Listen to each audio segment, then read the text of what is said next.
अब बात करेंगे मौसम की, जिसके सितम के आगे मैदान और पहाड़ दोनों सुलग रहे हैं। पहाड़ की जिन वादियों से ठंडी हवाएं बहती थी, वहां भी लोगों को लू के प्रकोप का सामना करना पड़ रहा है। मैदानों में तो धरती ज्वालामुखी में तब्दील हो चुकी है और बात जिंदगी पर आन पड़ी है।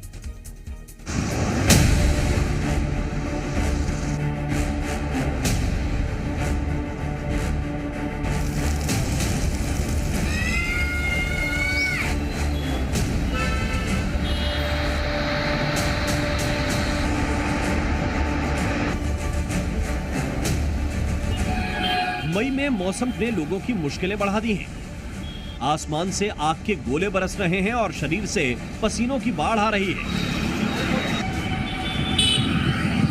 तस्वीरें जयपुर की हैं, जहां सड़कों पर काफी कम संख्या में लोग नजर आ रहे हैं। जो मजबूरन घर से बाहर निकल रहे हैं, वो छाते और साफे की मदद से गर्मी को चुनौती देने की कोशिश कर रहे हैं।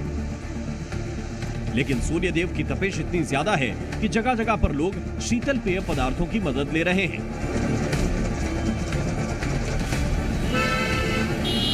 तपती धूप से निपटने का ये जुगाड़ देखिए।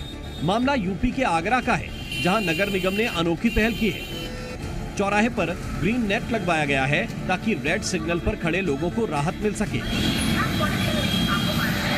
तो वहीं एमपी के सागर में नगर निगम एक कदम आगे नजर आया। लोगों को गर्मी से निजात दिलाने के लिए पानी के फव्वारे छोड़े गए। जिस मशीन को पॉल्यूशन कम करने के लिए इस्तेमाल किया जाता है, वो फिलहाल सागर में लोगों को कृत्रिम बारिश का मजा दे रही है।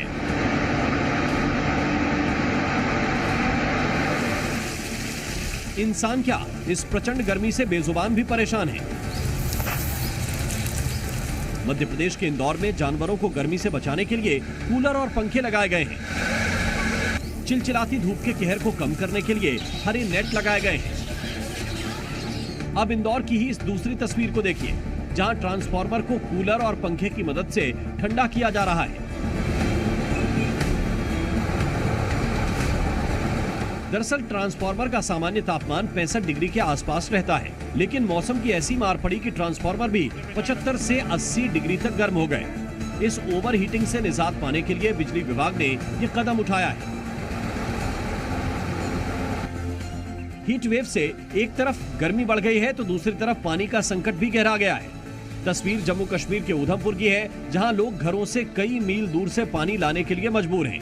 लेकिन मुश्किल ये है कि वहां भी पानी के स्रोत सूख चुके हैं और बूंद बूंद पानी के लिए लंबी लंबी कतार लगी हुई है।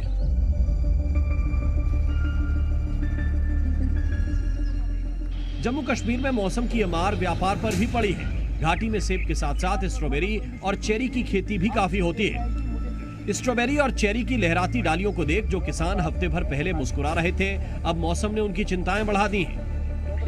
पिछले बार से इस बार कम प्रोड्यूस निकला क्योंकि मौसम इलेक्ट्रिक चेंज हो गया, आधा माल निकल गया इस बार, क्योंकि मौसम क्लाइमेट चेंज की वजह से बहुत ही ज्यादा नुकसान हो गया इस बार। जो नुकसान अब हुआ है कम ज्यादा उसमें भरपाई हो तो स्ट्रॉबेरी में आए इनको सब्सिडी दे, जैसे बाकियों में सेबों में नुकसान देखने जाते हैं। एक तरफ धरती पर सूरज का प्रकोप है तो दूसरी तरफ बंगाल की खाड़ी में साइक्लोन रेमल दस्तक दे रहा है। चक्रवात की वजह से भारत और बांग्लादेश के तटीय इलाकों में भारी बारिश और तेज हवाएं चल सकती हैं। स्थानीय लोगों और मछुआरों को चेतावनी दे दी गई है और साथ ही इंडियन कोस्ट गार्ड भी अलर्ट मोड पर है। ब्यूरो रिपोर्ट, जी मीडिया।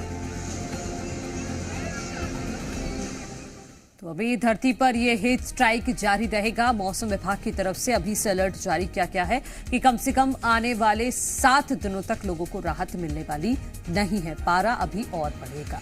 विदिशा में भीषण गर्मी का दौर चल रहा है। बीच मटके बेचने वाले दुकानदार फुर्सत में बैठे हैं।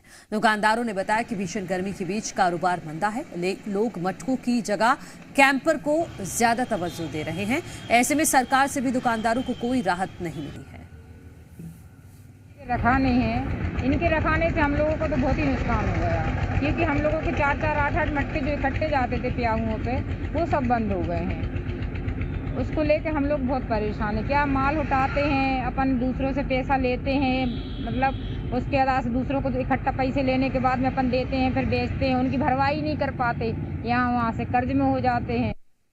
बहुत कम चल रही है ग्राहकी, क्या है कि अब जो कैंपर वगैरह और फ्रिज वगैरह के कारण मटके बहुत कम लेते हैं। वैसे मटके का पानी बहुत सही रहता है, फ्रिज से और अपने जो अपन कैंपर वगैरह से अपन लेते हैं ना, उनसे अच्छा पानी रहता है, क्योंकि फिल्टर वगैरह सब मटके में हो जाता है।